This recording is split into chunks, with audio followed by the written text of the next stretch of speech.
Here I have ULEFONE Armor X7 Pro, and today I'm going to show you how to enable Do Not Disturb mode on this device. So firstly, let's go to upper bar, and here you can find the button Do Not Disturb.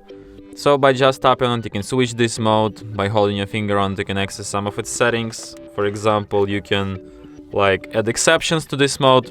It could be calls, it could be messages, it could be anything you want, any other kinds of interruptions, I mean. You can also restrict notifications. You can only disable sounds, or you can disable sounds and visuals from notifications. You can set up default duration of it, and you can also set up a schedule for the Not Disturb mode. And that's it. Thanks for watching.